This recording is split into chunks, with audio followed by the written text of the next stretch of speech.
पंचायत निर्वाचन को आखि आगे रखी सबु दल में चलला कसरत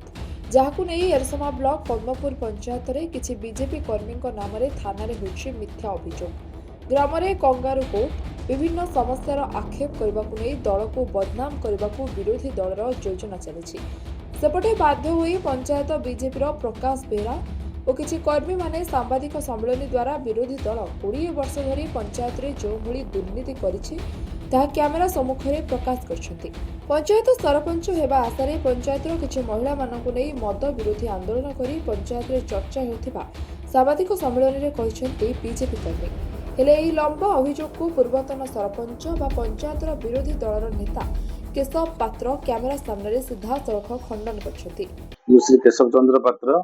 पूर्वतन सरपंच पद्मपुर ग्राम पंचायत ब्लॉक जिला जगतसिंहपुर शुणु जो प्रेस मीट कर बीजेपी आम पंचायत जो संगठन बीजेपी कर नुआ नुआ एवं बाहर से गोटे प्रेस मीट कर ठीक अच्छे आज की 20 वर्ष हम मु सरपंच 3 थर लगातार सरपंच मुझे मोर भौणी सरपंच अच्छा पाखापाखि 20 वर्ष है पद्मपुर ग्राम पंचायत दायित्व मुझे से आज 20 वर्ष गोटे जुग कहले अच्युति हेनी 20 वर्ष पर से प्रेस मीट कह पंचायत में दुर्नीति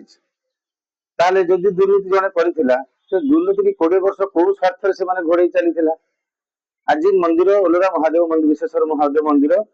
सारा 22 गोटी वार्ड समस्त जनसाधारण सम्मुखें मीटिंग आलोचना है गोटे वर्ष 60 फुट उच्चता शैवपीठ प्रभु विशेषर महादेव मंदिर गढ़ा जाए बहुत भक्तों दान अच्छी एवं 5T से 20 लाख टंका 5T मिलता बीजेडी सरकार पीरियड रे आम समस्ते मगादचा करी समस्ते लागिकी प्राय पंचायत समस्त मुरी मान रही हिसाब है मंदिर टी है जो सब गाँ गहली मंदिर है से मंदिर एकुटिया जड़े के व्यक्तित्व हिसाब रखती कि एकुटिया व्यक्तित्व जड़े के मंदिर गढ़ी पारि राजा रजड़ा भी पारि मुझे आग धाड़ी थी मंदिर वर्तमान सुधा डेप्स 8,50,000 अच्छी मोर मंदिर पर पावना अच्छी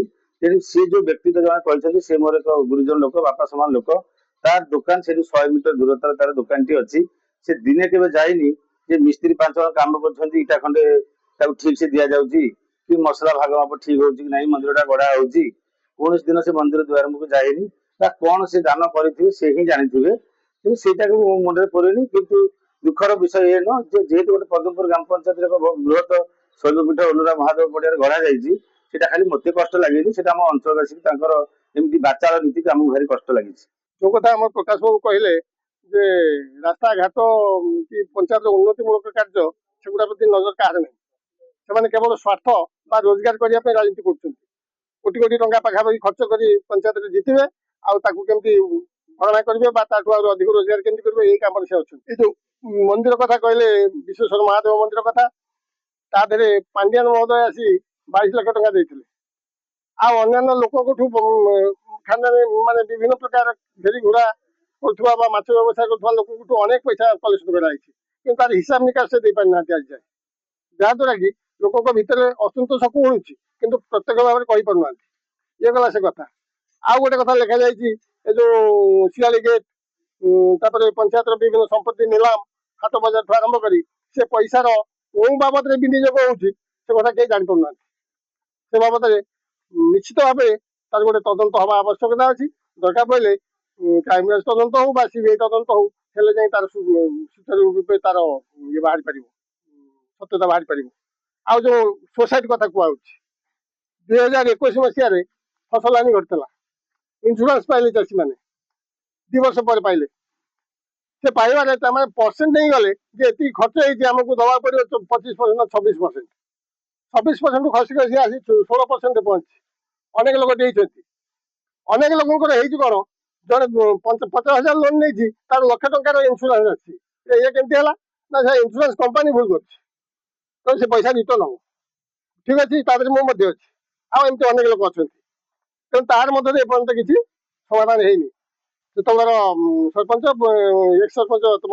केशव पात्र अनेक दायित्व नहीं अनेक थर से किसी बुझी ना अनेक कथा अच्छी केते कही हम परिचय आम पद्मपुर पंचायत तेणुक ना है मोर ग्राम कियामुटी ना है करुणा मैदान कौन कहबू कहवाक माने आरंभ कौटू करू शेष कौटी करू माने ये पंचायत रे କୋଉ ପଞ୍ଚାୟତରେ କେମିତି ହଉଥିବ ତ ଆମେ ଜାଣିନୁ, କିନ୍ତୁ ଆମ ପଞ୍ଚାୟତରେ ଯାହା ହଉଛି ଆକୁ ମାନେ ଶୋଇ ହଉନି ନା ଖୋଇ ହଉନି। ଆମର ସିନା ଦିନ କଳନି ଆମର ପିଲା ଛୁଆର ଭବିଷ୍ୟତ ନଷ୍ଟ ଏମିତି କରୁଛନ୍ତି ପୂର୍ବ ସରପଞ୍ଚ ଏବଂ ଏବେ ଯେ ସ୍ଥାନୀୟ ସରପଞ୍ଚ ଏମିତି ସବୁ ମାନେ ଦୁର୍ନୀତି କରୁଛି। ଆକୁ କଣ କହିବୁ, ଆମ ମୁହଁରେ ମାନେ ଭାଷା ନାହିଁ, ଆମେ କହିବାକୁ ହେଲେ ବି କହିପାରୁନୁ। ଦୁଃଖ ବିଷୟ ଶୁଣ, ଗୋଟେ ମଦ ପାଇଁ ଆନ୍ଦୋଳନ କରିକି ପଞ୍ଚାୟତ ମହିଳା ଆମକୁ ସବୁ ନେଇକିରି ମଦ ଆନ୍ଦୋଳନ,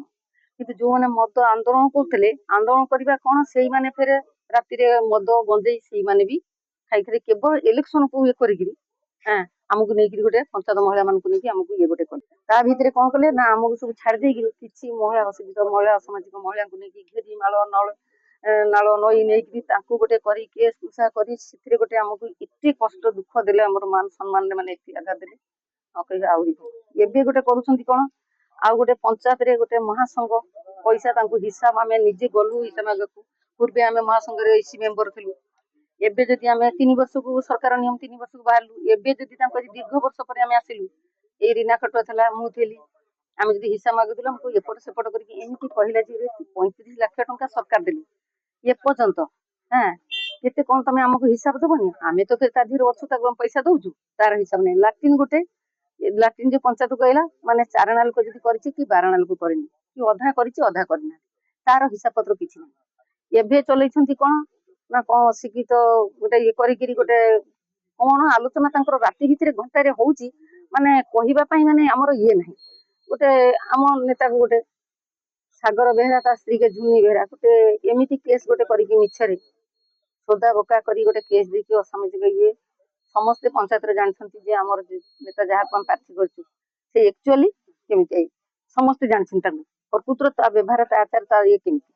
କିନ୍ତୁ ଦେଖିଲା ବେଳକୁ କଣ ନା ତା ନାଁରେ ଗୋଟେ ଅଶିକ୍ଷିତ କରିକି ଅସାମାଜିକ କରିକି ତା ନାଁରେ ଗୋଟେ କେଳେଙ୍କାରୀ କରିକି ଇଲେକ୍ସନକୁ ଆଗକୁ ରଖିକି ତାକୁ ଗୋଟେ ବଦନାମ କରିକି ସୋଦା ବୋକା ମାନେ ଇଏ କରିକି ତାକୁ ଏମିତି କରୁଛନ୍ତି। ଏସବୁ କଥା କେମିତି କଣ ମାନେ ସମାଧାନ ଆମେ କିଛି ଜାଣିପାରୁନି। ନ୍ୟାୟଟା ତ କହନ୍ତି ପଲ୍ଲୀ ଗତରୁ ଦିଲ୍ଲୀ ଯାକେ ଆମେ ଜାଣିଛୁ, କିନ୍ତୁ କଣ ଏଇ ବାବଦରେ କଣ ଇଲେକ୍ସନ ଏଇ ବାବଦରେ ଜିତିବ ଏମିତି ଭୋଟ ସବୁ ନିଅନ୍ତି, ଏମିତି ସବୁ ରାଜନୀତି କରନ୍ତି। ତେବେ ଆଗକୁ ଆସୁଛି ପଞ୍ଚାୟତ ନିର୍ବାଚନ। ବର୍ତ୍ତମାନ ଠାରୁ ଦଳ ଭିତରେ କଥା କଟାକଟି ସକ୍ରିୟ ହେଲାଣି। ଆଗକୁ କେଉଁ ମୋଡ଼ ନେଉଛି ନିର୍ବାଚନ ତାହା ଦେଖିବା ବାକି ରହିଲା। ଏରସମାରୁ ପରଶୁରାମ ମନ୍ତ୍ରୀଙ୍କ ରିପୋର୍ଟ, ରିପୋର୍ଟର